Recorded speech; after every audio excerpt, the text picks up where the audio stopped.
What's the meaning of conditioning?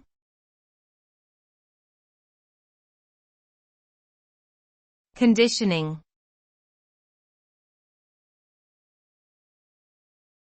Conditioning.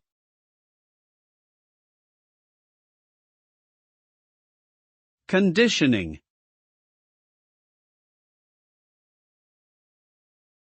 Conditioning.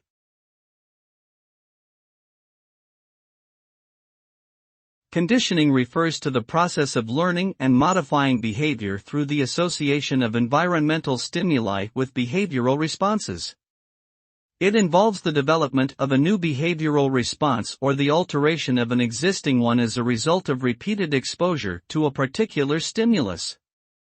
Conditioning can be either classical, or a neutral stimulus is paired with a naturally occurring stimulus to evoke a specific response, or operant, where a behavior is reinforced or punished to increase or decrease its occurrence.